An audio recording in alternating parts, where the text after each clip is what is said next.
जय हिंद साथियों। आज बात कर रहे हैं देश के मिडिल क्लास के लोगों का।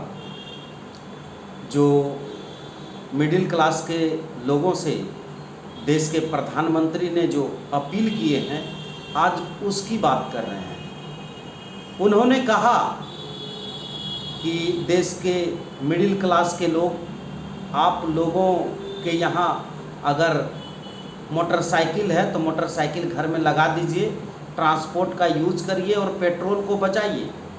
मिडिल क्लास के लोग, अगर आपके यहाँ कार है तो कार को लगा दीजिए घर में और आप लोग ट्रांसपोर्ट का यूज करिए, डीजल को बचाइए। ये देशभक्ति है।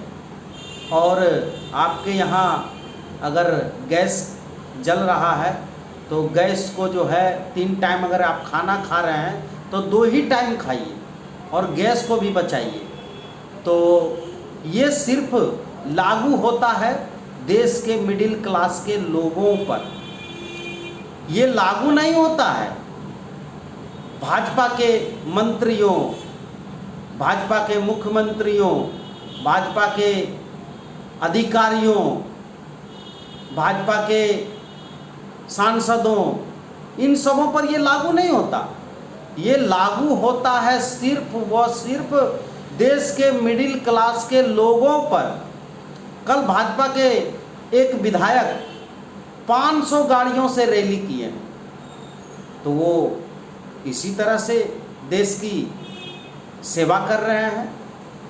और डीजल उनको नहीं बचाना है, क्योंकि मिडिल क्लास को ही बचाना है। तो वो जितना मर्जी उतना खर्च करे, क्योंकि वो सांसद हैं, विधायक हैं, मंत्री हैं, वो भाजपा की सरकार है।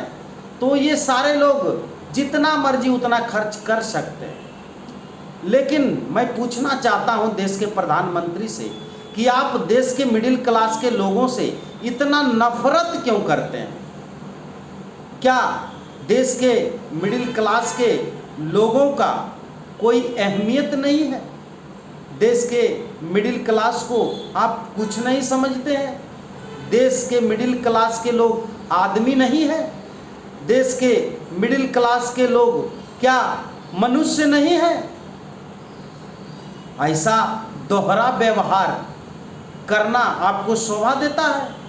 वो तो बहुत ही दुर्भाग्यपूर्ण है कि देश के प्रधानमंत्री मिडिल क्लास को देखना ही नहीं चाहते हैं, मिडिल क्लास के साथ दोहरा व्यवहार कर रहे हैं। तो हम अपील करना चाहते हैं तमाम मिडिल क्लास के लोगों से कि आप लोगों के साथ जो दोहरा व्यवहार हो रहा है, आने वाले समय में इसका आप लोग मुंह तोड़ जवाब दीजिए कि मिडिल क्लास के लोग ही सारा चीज़ क्यों सहेंगे और कोई क्यों नहीं सहेगा।